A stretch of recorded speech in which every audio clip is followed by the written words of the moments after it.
روزہ صرف کھانا چھوڑنے کا نام نہیں بیٹا. اس ایک جملے نے روزے کی صحیح تصویر آپ کے سامنے پیش کی ہے کہ یہاں سے لے کر سر کی چوٹی سے لے کر انگوٹھے کے ناخن تک پورے وجود کا روزہ ہے. پھر جا کر لعلکم تتقون اس پر مرتب ہوتا ہے. ایسا روزہ نہ ہو تو روزے تو ماشاءاللہ کافی امت روزے رکھتی ہے، لیکن تقویٰ کوئی نہیں آتا کہ اس کی احتیاط کوئی نہیں ہوتی.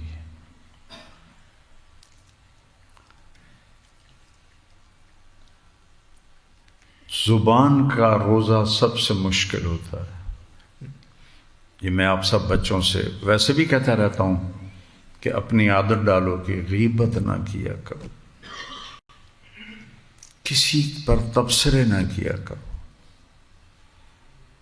اور تھوڑی باتیں ہیں بھلائی کی، اور بھی غم ہیں زمانے میں محبت کے سوا، راحتیں اور بھی ہیں وصل کی راحت کے سوا. کہ نیک لوگوں کو شیطان غیبت میں پھنساتا ہے.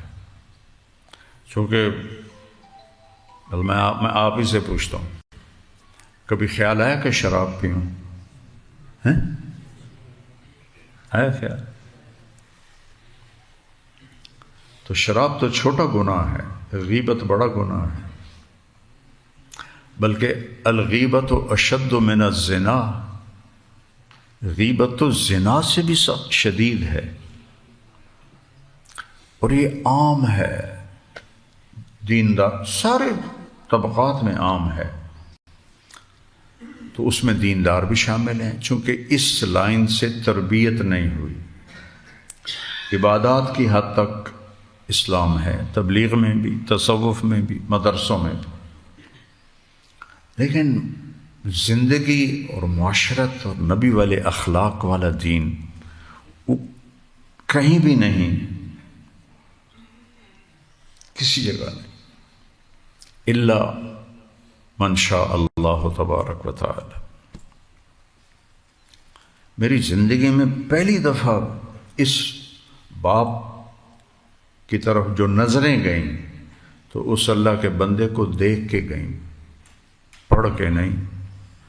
مولانا سعید خان صاحب رحمۃ اللہ علیہ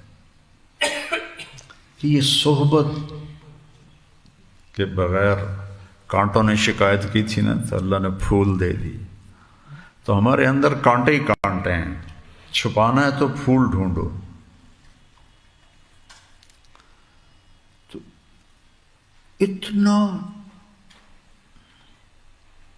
اتنا بڑا حکم کہ ماں بہن کی گالی پر بھی کہو بھائی میرا روزہ ہے. اللہ اکبر. برداشت کرنا سیکھ لو، اللہ عزتوں میں راج عطا فرما دے. جواب دینا کوئی مردانگی نہیں ہے، چپ رہنا مردان. لقمان علیہ السلام کا فرمان ہے، بیٹا چپ رہنے پہ کبھی نہیں پچھتایا، جب بھی پچھتایا بول کے پچھتایا.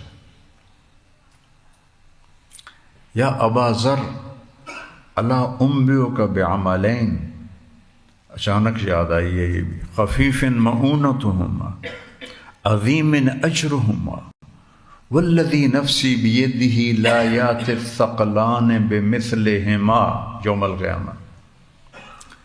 ابو ذر رضی اللہ عنہ کہنے لگے اجل یا رسول اللہ. آپ نے فرمایا حسن الخلق والصمت،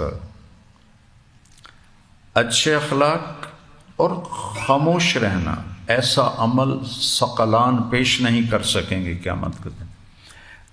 ابو ذر رضی اللہ عنہ پہ مہینہ مہینہ گزر جاتا تھا، کسی سے بات نہیں کرتے تھے. تو اس مہینے میں اس کی ہم محنت کریں کہ کوئی ہمارے ساتھ برا کرے، بے عزتی کرے، بھائی میرا روزہ ہے. اپنی آنکھوں کا روزہ، اپنے کانوں کا، نہ کسی کی غیبت سنو، نہ کسی کی برائی سنو، نہ کسی کی برائی کرو، نہ سن برا، نہ بول برا، سنو بھی اچھا، بولو بھی اچھا، رزق حلال ہو۔ پھر پیٹ بھر کے نہ سحری کھاؤ نہ افطاری کھاؤ تو روزے کا مکمل فائدہ ہوگا۔ یہ جو میں نے پہلی باتیں بتائی ہیں یہ تقوی کا راستہ ہے، اب جو کہہ رہا ہوں یہ صحت کا راستہ ہے۔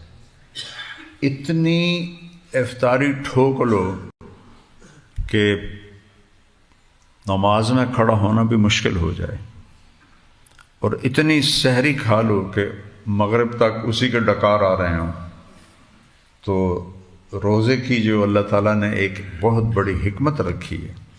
عجیب بات، میں بھوک سے جتنے اندر فاسد مادے ہیں وہ جلتے ہیں، کینسر کے سیل جل جاتے ہیں بھوک سے۔ مسلمانوں میں کینسر بہت کم ہے، غیر مسلموں میں بہت زیادہ ہے۔ امریکہ میں سب سے زیادہ اموات کینسر سے ہو رہی ہیں، وہ جانوروں کی طرح کھاتے ہیں۔ تو ہمیں اللہ تعالیٰ نے روزہ دیا، پھر نفل روزے دیے،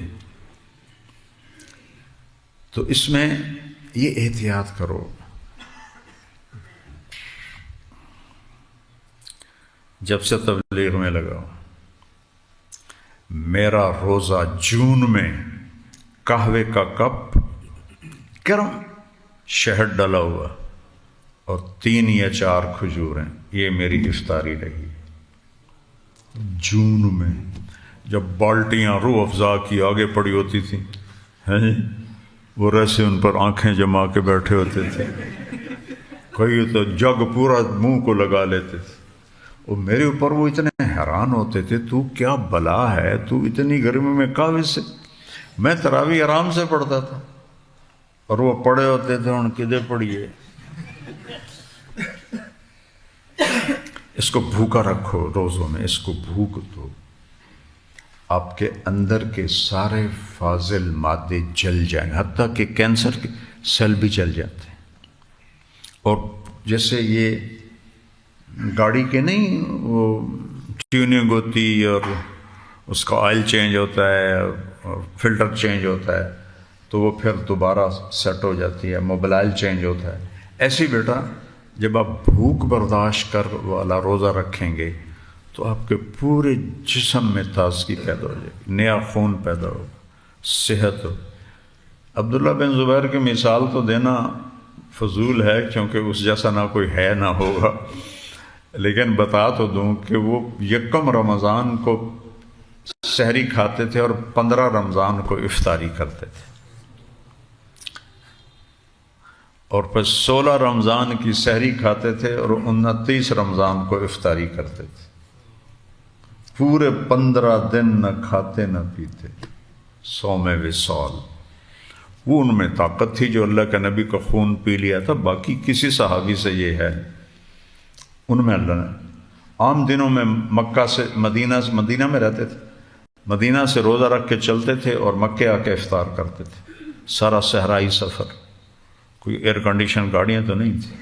میں نے اونٹ، چونکہ ہمارے ابا کے شوق تھے جانوروں کے، اونٹ پہ بھی سوار ہوں، کھوتے تے بھی چڑھے ہیں، گھوڑے تے بھی چڑھے ہیں، خچر پہ نہیں چڑھا ہوں۔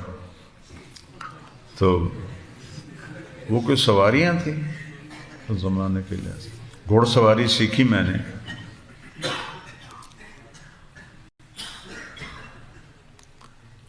تو اللہ نے ان کو ایسی طاقت دی تھی، وہ تو ایک الگ چیز۔